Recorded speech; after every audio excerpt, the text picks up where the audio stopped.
इंसान से वो करवा देता है जिसकी उसने कभी कल्पना भी नहीं की। Welcome back to my channel Kinjal learning. मैं डॉक्टर किंजल सोलंकी। आज की क्लास में फिर बात करेंगे कुछ इंपॉर्टेंट क्वेश्चंस के बारे में। टॉपिक है हमारा मानसिक स्वास्थ्य। तो आप लोग भी उसी जज्बे के साथ पढ़िए और कुछ ऐसा करके दिखाइए जो आपने कभी सोचा भी नहीं। आइए तो बात करते हैं हम कुछ इंपॉर्टेंट क्वेश्चंस के बारे में। पहला क्वेश्चन देखिए, C.W. बियर्स की पुस्तक a mind that found itself कब प्रकाशित हुई? तो देखिए ऑप्शन क्या क्या है। ए 1918, बी 1908, सी 1928 और डी है 1938। तो देखिए ये किताब लिखी थी C.W. बियर्स ने। नाम क्या है? A mind that found itself. ये जो सी बियर्स थे ये एक मानसिक रोगी थे और इनका हॉस्पिटल में बहुत लंबे समय तक इलाज चला था। जब ये ठीक होकर बाहर आए तो हॉस्पिटल में उन्होंने जो दिन बिताए थे उन दिनों के ऊपर उन्होंने किताब लिखी और उसमें जो पागल रोगी होते हैं उनके बारे में, उनकी दशाओं के बारे में वर्णन किया। एक प्रकार से इस किताब के द्वारा उन्होंने एक आंदोलन छेड़ा कि मानसिक स्वास्थ्य विज्ञान जैसा भी कुछ विषय होना चाहिए और पागलों का उपचार उसी के आधार पर किया जाना चाहिए। उस किताब में उस समय के जो भी चिकित्सक थे उनको सोचने पे मजबूर कर दिया कि ऐसा कोई विषय होना चाहिए जिससे कि पागल रोगियों का एक अच्छे तरीके से इलाज किया जा सके। तो ध्यान रखिए कि जो पुस्तक है a mind that found itself कब लिखी गई थी? 1908 में C.W. बियर्स के द्वारा। तो आपका उत्तर क्या है?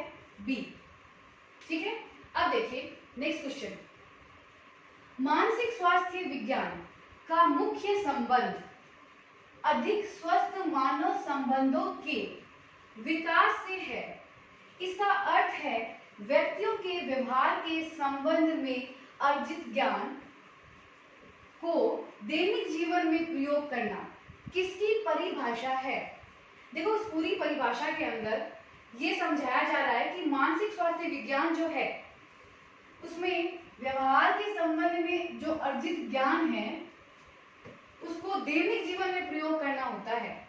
ये किसने कहा है? ऑप्शन देखिए, A driver, B Skinner, C Crow and Crow, D Kuppuswamy. ठीक है, तो आपका ऑप्शन है यहाँ पे बी। सही उत्तर क्या है? ये डेफिनेशन स्किनर ने दी थी। अगला प्रश्न, किस पहलू में मानसिक स्वास्थ्य को बनाए रखने की विधियों को बताया गया है? ठीक है, तो क्वेश्चन में ध्यान रखिए क्या पूछा गया है, विधियां कौन सी पहलू में बताई गई है। तो चार पहलू कौन से हैं पहले वो देखते हैं। ए है सकारात्मक पहलू, बी है उपचारात्मक पहलू, सी है निरोधात्मक पहलू और डी है संरचनात्मक पहलू। तो पहले हम बात करते हैं कि इन पहलुओं में होता क्या है। सकारात्मक पहलू जो होता है इसमें प्रारंभिक अवस्था में ही मानसिक रोगियों की खोज की जाती है। उपचारात्मक पहलू में मानसिक रोगियों को दूर करने के उपाय बताए जाते हैं। निरोधात्मक पहलू के अंदर मानसिक रोगियों को उनके रोगों को दूर करने के रोकथाम के उपाय बताए जाते हैं। और लास्ट है संरचनात्मक पहलू, मानसिक रोगियों को उनके जो रोग है उनको रोकथाम करने के लिए जितनी भी विधियां हैं वो बताई जाती है संरचनात्मक पहलू के अंदर। तो हमारा प्रश्न क्या था, विधियां किसके अंदर है? तो उत्तर है संरचनात्मक पहलू, बी। नेक्स्ट देखिए, मानसिक स्वास्थ्य का अर्थ दैनिक जीवन में भावनाओं, इच्छाओं, महत्वाकांक्षाओं और आदर्शों में संतुलन रखने की योग्यता क्या है? मानसिक स्वास्थ्य है। ये किसने कहा है? पहला लेडल, दूसरा कुपुस्वामी, तीसरा क्रो एंड क्रो और डी शेफर। तो देखिए आपका उत्तर है इसमें बी। ये डेफिनेशन कुपुस्वामी की है कि भावनाओं, इच्छाओं, महत्वाकांक्षाओं और आदर्शों में संतुलन रखने की योग्यता ही मानसिक स्वास्थ्य विज्ञान है। चलिए अगले क्वेश्चन की तरफ बढ़ते हैं। Personality and the culture pattern नामक पुस्तक किस लेखक की है? Option Kuppuswamy, B Plant, C Crow and Crow, D Frandsen. तो देखिए ये जो पुस्तक है प्लांट ने, उत्तर क्या है? बी। प्लांट ने इस पुस्तक के अंदर ये बताया कि जो बच्चे निर्धन परिवार के होते हैं उनका व्यक्तित्व उग्र होता है और वो कठोर होते हैं।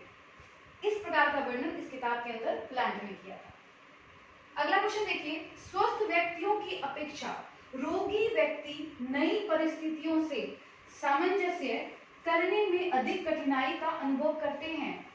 कथन है, नॉर्मल सी बात है। इसमें पूछा क्या जा रहा है कि एक सामान्य आदमी जिसका मानसिक स्वास्थ्य ठीक है वो दूसरी परिस्थिति में एडजस्ट करेगा या फिर एक रोगी व्यक्ति करेगा?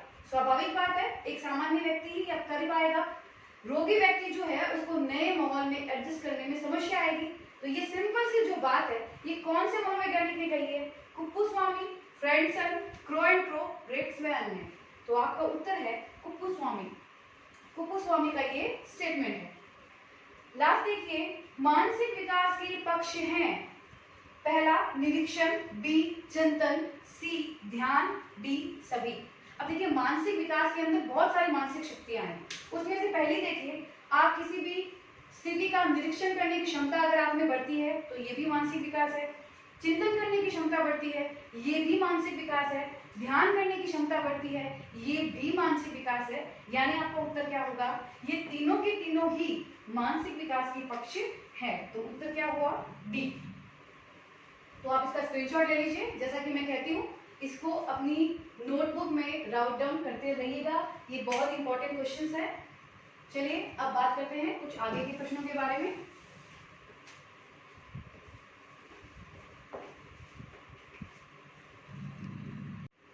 चलिए कंटिन्यू करते हैं नेक्स्ट क्वेश्चन से। क्वेश्चन नंबर 8 क्वेश्चन है, एक शिक्षार्थी के मानसिक स्वास्थ्य के विकास में निम्न में से कौन सहयोग करता है? किस प्रकार एक शिक्षार्थी जो है उसका मानसिक स्वास्थ्य अच्छा होगा? इनमें से ऐसे कौन से फैक्टर है जिससे इसमें सहायता मिलेगी? तो पहला देखिए, बालक की देखभाल तथा स्नेह से माता पिता का असफल होना। क्या माता पिता अपने बच्चे की देखभाल और उसे स्नेह नहीं दे पाएंगे तो मानसिक स्वास्थ्य अच्छा होगा? नहीं होगा। तो ये उत्तर गलत है। माता पिता द्वारा बच्चों को अधिक स्नेह व देखभाल करना, यदि ऐसा करेंगे तो बच्चे बिगड़ जाते हैं और तब भी वो दूसरी परिस्थितियों में एडजस्ट नहीं कर पाते हैं। तो इसके वजह से भी मानसिक स्वास्थ्य अच्छा नहीं हो सकता। तो ये भी गलत है। तीसरा ऑप्शन देखिए, अपने बच्चों के प्रति उचित, माता पिता का उचित व्यवहार। ठीक है, अपने बच्चों के प्रति माता पिता का उचित व्यवहार। उचित पर ध्यान दीजिए। उचित मतलब जिस समय बच्चे को स्नेह देना चाहिए उस समय स्नेह देना, जिस समय बच्चे को डांटना चाहिए उस समय डांटना। ये ऑप्शन है। लास्ट रो देख लो, माता पिता द्वारा अपने बच्चों पर नियंत्रण रखना। देखो अधिक नियंत्रण की वजह से भी बच्चे की जो स्वायत्तता खत्म होती है तो भी उसका मानसिक स्वास्थ्य डिस्टर्ब होता है। तो लास्ट ऑप्शन भी नहीं होगा। तो उत्तर क्या होगा? सी, अपने बच्चों के प्रति माता पिता का उचित व्यवहार। उचित का मतलब है जिस समय जैसा व्यवहार बच्चे के साथ करना चाहिए, तभी क्या होगा? शिक्षार्थी का मानसिक स्वास्थ्य अच्छा होगा, विकसित होगा। नेक्स्ट क्वेश्चन देखिए 9 नंबर, मानसिक स्वास्थ्य के संप्रत्य की पूर्ण जानकारी एक शिक्षक को योग्य बनाती है। प्रश्न में क्या कह रहे हैं कि अगर मानसिक स्वास्थ्य की अवधारणा को एक शिक्षक समझ जाएगा तो वो उसके अंदर कौन सी क्षमता अधिक विकसित हो जाएगी? ये प्रश्न है। ऑप्शन देखते हैं पहले, अन्य विद्यार्थियों से अंतःक्रिया करने में, उपयुक्त शिक्षण व्यूह रचना चयन में, विद्यार्थियों के अवांछित व्यवहार में गहन सूझ विकसित करने में, और अंतिम है विषय वस्तु से संप्रत्य स्पष्टीकरण में। ये चारों के चारों जो ऑप्शन है इन सभी में सहयोग मिल रहा है शिक्षक को। साइकोलॉजी की यही विडंबना है कि सारे के सारे उत्तर लगते हैं कि सही है। अब हम इन चारों उत्तर में से एक सही उत्तर को हमें ढूंढना है। तो देखिए पहला ऑप्शन, दूसरा ऑप्शन और ये जो चौथा ऑप्शन है, ये तीनों के अंदर अगर एक शिक्षक के पास मानसिक स्वास्थ्य का संप्रत्य क्लियर है तो ये सहयोग तो उसे देता है, लेकिन आंशिक रूप से देता है। मुख्य रूप से शिक्षक जिस योग्य बनता है मानसिक स्वास्थ्य के अध्ययन से, वो क्या है? विद्यार्थियों के अवांछित व्यवहार में गहन सूझ विकसित करने की क्षमता, शिक्षक मानसिक स्वास्थ्य की अवधारणा समझ जाएगा कि किस वजह से बालक परेशान होते हैं, किस वजह से अवांछित व्यवहार करते हैं, तो उसके अंदर एक गहन सूझ विकसित हो जाती है और वो सूझ सिर्फ इसी संप्रति की वजह से विकसित होती है जिससे कि वो शिक्षक उन बालकों के साथ अच्छे से व्यवहार कर सके। तो मुख्य रूप से जो विशेषता आप एक शिक्षक के अंदर देखोगे मानसिक अवधारणा को समझने के बाद, वो आएगी तीसरी सी। बाकी में केवल क्या है, आंशिक आंशिक सहयोग मिलता है। अगला देखो नेक्स्ट, बालक के मानसिक स्वास्थ्य में बाधा डालने वाले कारक है। कौन से ऐसे फैक्टर्स है जिसकी वजह से मानसिक विकास रुकता है बच्चों का, वो परेशान होते हैं, वो कौन से फैक्टर्स है? देखो पहला वंशानुक्रम। देखो वंशानुक्रम से क्या होता है कि कभी कभी बच्चों में स्नायु संबंधी और मानसिक संबंधी रोग वंशानुक्रम में ही बच्चों को मिल जाते हैं, जिससे कि वो बच्चे समायोजन स्थापित नहीं कर पाते, तो ये भी बाधा डालता है। दूसरा देखिए परिवार का विघटन। परिवार का चाहे विघटन हो रहा हो, परिवार में चाहे संघर्ष हो रहा हो, परिवार में चाहे निर्धनता हो, ये सभी के सभी फैक्टर मानसिक स्वास्थ्य में बाधा डालते हैं। तीसरा देखो शारीरिक रोग। जब किसी व्यक्ति या बच्चे के अंदर शारीरिक रोग होता है तो उसमें हीनता की भावना आ जाती है और उस हीनता की भावना की वजह से वो समायोजन नहीं कर पाता है, तो ये भी कारण है जो उसके मानसिक स्वास्थ्य में बाधा डाल रहा है। तो आपका उत्तर क्या होगा? उपरोक्त सभी तीनों के तीनों फैक्टर, चाहे वो वंशानुक्रम हो, परिवार का विघटन हो, चाहे शारीरिक दोष हो, ये तीनों के तीनों फैक्टर बालक के मानसिक स्वास्थ्य में क्या करते हैं? बाधा डालते हैं। नेक्स्ट देखिए मानसिक स्वास्थ्य के प्रति आवश्यकता होता है। कहने का मतलब क्या हुआ इस प्रश्न का कि मानसिक स्वास्थ्य अच्छा रहे उसके लिए क्या आवश्यकता होती है, क्या क्या होना चाहिए इन चारों ऑप्शन में। पहला है संतुलन। संतुलन देखो व्यक्ति के अंदर जब उसके इदम अहम के बीच में संतुलन होता है तभी व्यक्ति का मानसिक स्वास्थ्य अच्छा रहता है, तो ये होना चाहिए, आवश्यक है। दूसरा पूर्ण अभिव्यक्ति की, व्यक्ति को अभिव्यक्त करना आना चाहिए। अभिव्यक्ति मतलब अपने विचारों को प्रदर्शित करना। अगर वो अपने विचारों को या उसके मन में जो भी चल रहा है उसको अभिव्यक्त नहीं कर पाएगा तो अंदर ही अंदर वो उन विचारों की वजह से परेशान हो जाएगा और उसका मानसिक स्वास्थ्य खराब हो जाएगा। इसीलिए ध्यान रखिए ये जीवन में सभी के लिए इंपॉर्टेंट है। अगर किसी भी विचार से आप परेशान हो उसको अभिव्यक्त कीजिए, चीजों को मन में नहीं रखना चाहिए। हम जिसके साथ भी कंफर्टेबल हैं उनसे बात करें और अपने विचारों को अभिव्यक्त करें, तो इसकी भी आवश्यकता है। संपूर्ण व्यक्तित्व की, व्यक्तित्व मीन्स बाहरी और आंतरिक दोनों गुणों का समावेश व्यक्तित्व में है। जब ये दोनों चीजें होती है व्यक्ति के अंदर तभी व्यक्ति का मानसिक स्वास्थ्य अच्छा रहता है, तो ये तीनों के तीनों आवश्यक है, तो उत्तर होगा बी। चलिए नेक्स्ट देखिए मानसिक रोगियों को कितनी श्रेणियों में बांटा गया है, तो आपका उत्तर क्या होगा? ए 2, बी 3, सी 5 और डी 7। तो आपका उत्तर है डी, सॉरी आपका उत्तर है ए 2। अगला प्रश्न देखिए मानसिक स्वास्थ्य विज्ञान शब्द का सर्वप्रथम प्रयोग किया। तो देखिए ये जो मानसिक स्वास्थ्य विज्ञान है इसका आंदोलनी C.W. बियर से लेके आए थे, उन्होंने किताब भी लिखी थी और उन्होंने ही इस शब्द का प्रयोग किया था। तो इसमें आपको ऑप्शन भी देखने की जरूरत नहीं है, पहले भी दे रखा है बियर्स, तो ए आपका सही उत्तर है। C.W. बियर्स ने ही सर्वप्रथम मानसिक स्वास्थ्य विज्ञान शब्द का प्रयोग किया था। लास्ट क्वेश्चन देखते हैं, विद्यालयों में मानसिक स्वास्थ्य के सुधार के कार्यक्रम आयोजित किए जाते हैं क्योंकि क्या कारण है कि मानसिक ये जो स्वास्थ्य विज्ञान है उसमें सुधार के कार्यक्रम हम विद्यालय में आयोजित करते हैं, ये प्रश्न पूछा गया है। ऑप्शन देखिए, निर्देशन की सुविधाओं की उपलब्धता है इसलिए, शिक्षकों का परंपरागत दृष्टिकोण है इसलिए, प्रशिक्षित अध्यापकों का अभाव है इसलिए, या फिर छात्रों की बढ़ती संख्या इसका कारण है। तो देखिए सीधे सीधे समझ में आ रहा है, आपका पहला उत्तर सही है। निर्देशन की सुविधाओं की उपलब्धता है इसीलिए हम विद्यालय के अंदर इसका आयोजन करते हैं। देखिए विद्यालय जो है समाज का एक बहुत बड़ा अंग है। जितने भी बच्चे होते हैं वो प्रशिक्षित होने के लिए कहाँ जाते हैं? विद्यालय जाते हैं, और उनके जो अभिभावक है वो भी उनसे जुड़े हुए रहते हैं। तो ये बहुत अच्छी जगह है जहाँ पे मानसिक सुधार, ये जो स्वास्थ्य कार्यक्रम है इसको आयोजित करना चाहिए। यहाँ पे निर्देशन की सुविधा होती है, सभी टीचर्स होते हैं, और वो निर्देशित करते हैं वहाँ बच्चों को, उनके अभिभावकों को भी।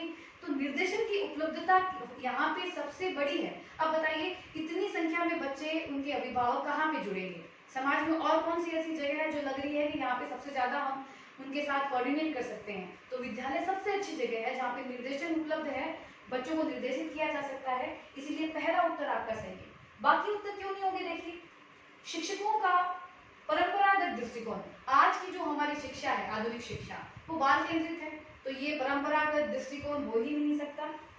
प्रशिक्षित अध्यापकों का अभाव, जब भी कोई शिक्षक बनता है तो उसे बीएसटीसी बीएड करनी पड़ती है, तो वो प्रशिक्षित होते हैं, ये अभाव नहीं हो सकता। छात्रों की बढ़ती संख्या, तो छात्रों की बढ़ती संख्या के लिए भी सरकार ने प्रावधान बनाए हैं। एनसीएफ 2005 के अंदर जितनी संख्या में छात्र होंगे उसके ऊपर उतने अध्यापक होंगे, तो ये भी कोई समस्या नहीं है। तो आपका उत्तर पहला है, निर्देशन की सुविधाओं की उपलब्धता की वजह से विद्यालय में मानसिक स्वास्थ्य के जो प्रोग्राम है उनको आयोजित किए जाते हैं। ठीक है, तो ये थे हमारे कुछ महत्वपूर्ण क्वेश्चन मानसिक स्वास्थ्य विज्ञान से संबंधित। आप लोग, मैंने आपसे पहले भी कहा था, टेलीग्राम मेरा एक चैनल है, किंजल लर्निंग नाम से ही है, वहां पे ये जितनी भी टेस्ट पेपर है उसकी सारी पीडीएफ आप लोगों को मिल जाएगी। देखिए, मैं पहले टेस्ट लेती हूँ व्हाट्सएप ग्रुप के अंदर, उस ग्रुप का डिस्कशन मैं यूट्यूब के माध्यम से बच्चों को देती हूँ। अब जो बच्चे मेरे ग्रुप से नहीं जुड़े हुए हैं और जो बच्चे यूट्यूब को भी नहीं देख रहे हैं, तो कम से कम वो टेलीग्राम के अंदर इन पेपर को ले सकते हैं। इन पेपर को हल करके एक पीडीएफ बना के मैं उसमें वीक में 1 या 2 पीडीएफ अपलोड करती हूँ, तो वहां से आप इन क्वेश्चन को ले सकते हो। मैं बार बार कह रही हूँ, इनको नोट डाउन कीजिए, ये जितने भी प्रश्न हैं ये बहुत महत्वपूर्ण है। तो ठीक है, बने रहिए आप मेरे साथ में, हम डेली कुछ न कुछ महत्वपूर्ण क्वेश्चन सॉल्व करते रहेंगे।